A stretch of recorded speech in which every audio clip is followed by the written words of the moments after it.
el 31 de octubre, que es justamente Halloween, el 1 de noviembre, que es el Día de Todos los Santos, y en otras ocasiones de una, por cierta mayoría, el 2 de noviembre, que es el tema del Día de los Difuntos o el Día de Todos los Muertos, le suelen decir. Ahora, es muy interesante porque siempre se habla de esto como que estos 3 días están relacionados con el ocultismo, ¿verdad? Ahora, todo esto que nosotros estamos hablando va a tener sentido si es que lo relacionamos justamente con qué cuestión del ocultismo, con qué parte del ocultismo está relacionado ahora. Joel, por ejemplo, nos estuvo hablando justamente sobre el tema del origen, y ustedes saben que muchos grupos de hoy en día, literalmente, muchos grupos satanistas, muchos grupos ocultistas tomaron como que el 31 de octubre, por ejemplo, en el caso de Halloween, es el día, ¿cómo se dice?, el famoso Festival de la Muerte o Samaín, como dijo, justamente, ya mencionó Joel al principio, y que este día es reconocido por todos los satanistas, ocultistas y así adoradores de la muerte, por ejemplo, como la víspera, no solamente del Día de Todos los Santos, sino como la víspera para la brujería luego, ¿verdad? Y hubo un hombre muy conocido en Estados Unidos que se llamó Anton LaVey. Anton LaVey. Él es el famoso escritor de la medio muy conocida Biblia satánica. Es un sacerdote satánico que en Estados Unidos fue muy conocido, ¿verdad? O sea, el tipo abiertamente tenía una iglesia satánica, ¿verdad? Y literalmente le adoraban a Satanás también, ¿verdad? Y ustedes saben que en esta Biblia, por ejemplo, él dice que justamente Halloween es el día más importante para todos los ocultistas del mundo, ¿verdad? Y dice que él llega a mencionar en esta Biblia, por ejemplo, que los entes de oscuridad y los poderes satánicos ocultos en el día de Halloween ese es el día donde más fuerza tiene, por ejemplo. Y estos son los días, por ejemplo, donde si vos como brujo intentaste hacer un hechizo y no te salió bien, ese es el día donde posiblemente vos vas a tener éxito. O sea, el tipo venía ya estudiando, digamos, esta tradición de los druidas y de los celtas, y él mencionaba, de alguna manera, él entendía de que ese era el día donde los ocultistas más así podían tener, digamos, una ayuda extra espiritualmente hablando, y sus hechizos, por ejemplo, tenían más así fuerza, por decirlo de alguna manera, ¿verdad? Porque decía que Satanás y todos sus demonios en ese día era la noche donde ellos eran los más fuertes, digamos, ¿entendés? Entonces era como que todos los espíritus malignos recorren el mundo entero y le asisten a todos los satánicos que habían más o menos, ¿verdad? Muchas enciclopedias, por ejemplo, justamente con respecto a esto, mencionan que el 31 de octubre, o sea, el tema de Halloween, dicen que es la víspera del Año Nuevo también para la brujería, y dice también que es el principio de todo lo frío, de todo lo oscuro y de todo lo tenebroso. Así lo describen muchas enciclopedias como el tema de Halloween, ¿verdad? Porque ya se entiende porque que es un hecho, digamos, ocultista, ¿verdad? Y muchos así, muchos practicantes de brujería y ese tipo de cosas entienden que Halloween es el día más o menos, para poder hacer este tipo de cosas, ¿verdad? Ahora, esto se relaciona a su vez con el 1 de noviembre, que es el tema del Día de Todos los Santos, que el día de Todos los Santos nace justamente también con la Iglesia Católica, donde ellos celebran una fiesta solemne para, digamos, rendirle cierto culto a aquellas almas que salieron del purgatorio, salieron del lugar donde se limpiaba su alma para poder entrar en el cielo. Entonces, este día le llamaron el Día de Todos los Santos, ¿verdad? Como también mencionó Joel, la persona impulsora de esto fue el Papa Gregorio III, que en su tiempo de pontífice, bueno, él consagró una capilla para que esto sea posible, ¿verdad? Ahora, esto guarda, como mencioné al principio, una relación muy directa con lo que ocurría en la Europa medieval y el tema de Halloween, porque también, como dije hace un rato más también, la Iglesia Católica, digamos, con el afán de hacer un poquito de marketing con el tema del Día de Todos los Santos, por llamarlo de alguna manera, ellos mezclan varias de sus tradiciones con lo que ocurre en Halloween también, y es por eso que ellos animan y animaron en ese entonces a los feligreses que ellos se vistan así como se vestían los druidas de la época medieval, y que vayan a las casas de estas personas, y cómo se oraba por la gente que son los santos, ¿verdad? Las personas que salieron del purgatorio y están en el cielo, se puede decir. Entonces, ellos se iban y le pedían un dulce a las personas, entonces era como que yo me he visto de un tigre, yo qué sé, ¿verdad? Entonces me voy a la casa de alguien, le digo el famoso dulce o truco, me da un dulce, y yo oro por el alma de esa persona. Le pregunto así, ¿quién fue la persona que a lo mejor falleció en esta familia? Déjame orar por él, supuestamente, ¿verdad? Pero ya eran tradiciones que se tomaron de Halloween, o sea, del día anterior, porque la Iglesia Católica, en su intento ¿cómo se llama? De sacar, digamos, las tradiciones paganas que habían en la época y en la Europa occidental medieval de ese entonces, ellos mezclaron sus tradiciones con esto, ¿verdad? Entonces es como que se relaciona directamente y esto a los ocultistas les interesa mucho porque también se ve como que hay ciertas personas que no son, digamos, del todo cristianas, por así decirlo, o del todo católicas, por llamarlo de alguna manera, entonces ellos aprovechan esto para justamente seguir el tema del ocultismo y eso porque tienen un apoyo espiritual equivocado, justamente, ¿verdad? Ahora, esto al mismo tiempo otra vez se liga con el 2 de noviembre, que es el muy conocido Día de los Difuntos o el Día de Todos los Muertos, ¿verdad? Esto guarda relación justamente con el 1 de noviembre porque en el Día de los Difuntos es también un día también designado por la Iglesia Católica de la Europa medieval, donde ellos de alguna manera oraban por los difuntos que terminaron siendo fieles, pero que cuyas almas no salieron todavía del purgatorio. Entonces lo que hacían eran orar por estas personas, ¿verdad? Ahora, esta tradición va también así yendo con el paso del tiempo, también ligada con el tema del Día de Todos los Santos, hasta que llega a Hispanoamérica. ¿Y qué pasa en América en ese entonces? Esta tradición va a México y nosotros entendemos que México es un país muy religioso, ¿verdad? Vos mirás y encuestas ese tipo de cosas y México es un país sumamente religioso, ¿verdad? Sumamente religioso. La gente que practica alguna religión ahí es muy devota a esa religión. Ahora, esto entra en México. ¿Y por qué entra en México? Porque justamente en la época prehispánica, o sea, ya por el año 1930, 40, 50, muchas etnias mesoamericanas en aquel entonces tomaron esta tradición de orar por los muertos y no solamente le rendían culto a los muertos, sino que le rendían culto a la muerte. Entonces, cuando ellos hacían esto, le pedían a la muerte, la parca o como lo quieran llamar, le pedían de alguna manera que ese día ellos no les lleven ni a ellos ni a sus familiares. ¿Entendés? Entonces no se rendía solamente un culto a los muertos, sino que se rendía un culto a la muerte misma, luego, ¿verdad? Ahora, esto tiene una base muy grande, digamos, desde el punto de vista bíblico, entre comillas, porque ¿conocen estos libros que se llaman los famosos apócrifos o los deuterocanónicos, que son estos libros? Sin, obviamente, el ánimo de atacar a nadie, solamente con un poco de datos, ¿verdad? Estos libros que están incluidos en la Biblia católica, ¿verdad? Ahora, uno de estos libros se llama Macabeos, primera es Macabeos y segunda de Macabeos. En segunda de Macabeos, capítulo 12, versículo 46, o sea, en el capítulo 12, mejor dicho, se relata una guerra que tuvieron los judíos y ellos ganan esta guerra.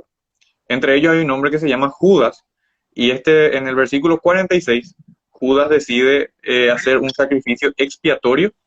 Si no me creen, esto pueden buscar. Segunda Macabeos 12:46, donde él decide hacer un sacrificio expiatorio en favor de los muertos para que puedan ser expiados del pecado. Porque ellos encontraron que tanto ellos como las personas que derrotaron tenían una cierta conexión, digamos, con algún pecado que a Dios no le agradaba, entonces ellos hacían este sacrificio, ¿verdad? Entonces, la iglesia se toma muy fuerte de este versículo también, y con el paso del tiempo, México es el impulsor principal en la época prehispánica para justamente hacer esta adoración a la muerte. Yo no quiero dar nombres, por ejemplo, de cuestiones culturales como la música o películas, pero hay muchas, muchas, muchas películas, esto Hollywood lo ha impulsado mucho, que hablan mucho sobre el rendir culto a la muerte. Ahora, esto obviamente lo hacen en un tono un tanto de niñería, un tono así como inocente, ¿verdad? Pero justamente no voy a dar nombre de películas porque, bueno, ya cada uno va a lo mejor saber eso también, pero justamente esto viene muy arraigado fuertemente desde México, porque como bien mencionado, México es un país bastante religioso y la gente devota a esto, ellos literalmente rinden culto a la muerte. Entonces es por eso que en estas tres fechas siempre se dice de que están ligadas con el ocultismo de alguna manera y los ocultistas se aprovechan de esto, obviamente, porque de alguna manera es el día donde las personas están predispuestas, por decirlo de alguna manera, se abren puertas espirituales desde este punto de vista para que las personas tengan un cierto contacto con lo oculto, con lo desconocido, con lo fúnebre, con lo tenebroso, ¿verdad? Entonces esto obviamente es ampliamente aprovechado por ellos también, ¿verdad? Genial. Qué interesante los datos que diste, José. Que te voy a pedir que explique un poquito el trick or treat o ¿cómo era el otro juego? O El truco magia, trato. eso. Sí, Explica un en el, poquito porque, para que la gente comprenda un poco. Sí, el tema del truco trato ya venía justamente desde la época de los druidas. Como bien había mencionado al principio, los druidas, aparte de vestirse, digamos, de animales, ese tipo de cosas, y aparte de colocar velas en zapallos, ¿verdad? Para alentar, para ahuyentar, mejor dicho, a los espíritus, ellos tenían esta tradición del dulce truco. ¿Qué era el dulce truco? Dejaban un dulce o te hacían un truco. Así nomás, ¿verdad? ¿Y quién te hacía esos trucos? Según ellos, los espíritus que venían, ¿verdad? Porque obviamente usaban, digamos, ciertas defensas para evitar esto, ¿verdad? Esto obviamente fue diluyéndose y tomando otros significados también con el paso del tiempo, ¿verdad? En el caso de cuando la Iglesia Católica une esto con el 1 de noviembre, el dulce truco ya no se transforma más en algo malo, sino que te dan un dulce para que vos ores por esa persona santa, ¿verdad? Justamente, que en un modo así muy raro de tratar de cristianizar o catolizar, digamos, el tema, ¿verdad? Porque querían reducir ¿cómo se llama? La fiesta pagana y las tradiciones paganas de su época, ¿verdad? ¿Entendés? Esto obviamente hoy en día vos ves en películas y eso que ya lo toman como un chiste, en el sentido de que si no te dan dulce, qué sé yo, en Estados Unidos hay películas donde se ve que tiran todo papel higiénico por tu casa, ese tipo de cosas, ¿verdad? Porque no le diste un dulce, ¿verdad? Ahora, estas travesuras obviamente se remontan a la época de los druidas, donde si vos no hacías esto, un espíritu de por ahí te podía pillar de contramano, justo vos te sacaste tu cabeza de alce y el espíritu te veía y bueno, entonces ahí, ¿verdad? Te hacía algo, ¿verdad? Entonces, esto viene justamente de ahí, ¿verdad? El famoso dulce truco. Excelente. Muy interesante estos datos. Hay que conocer, ¿verdad? El uso del truco.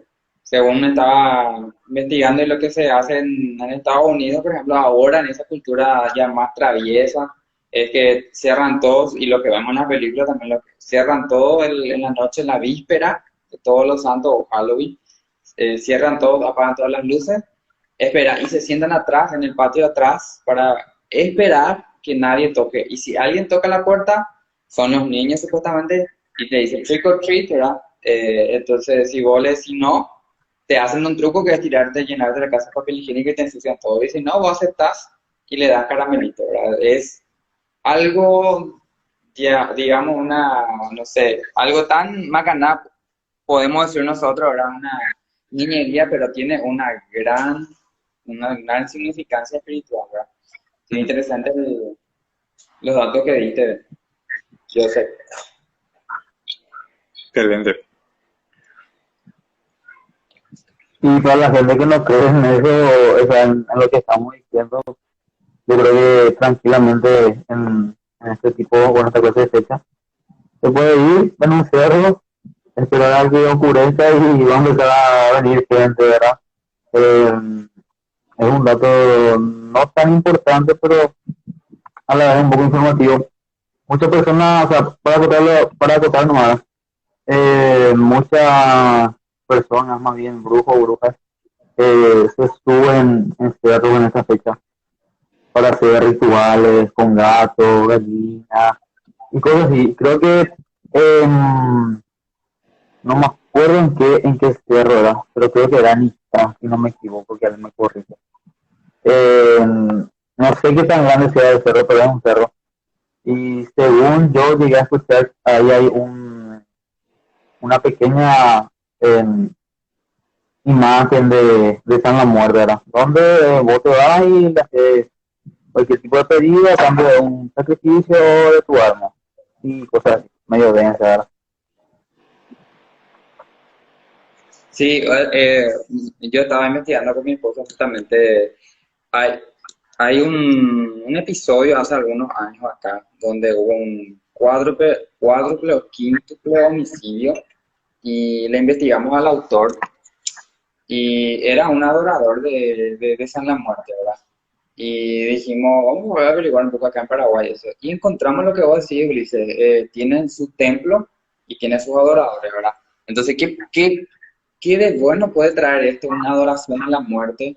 ¿Qué de bueno puede tener, no sé, tener por tu camión o por tu espalda un dibujo a San la Muerte? O sea, tenemos que ser muy claros, ¿verdad? En las consecuencias que esto puede traer, ¿verdad? Y que está mal, ¿verdad? Que como cristianos, y también le animamos a todos los que no son cristianos, no son creyentes, que sepan un poco y que tomen sus decisiones.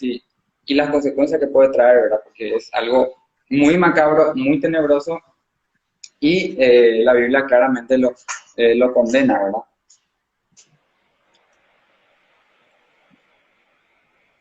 Así es. Justamente, bueno, ya que estamos en la fecha de la reforma, ¿verdad?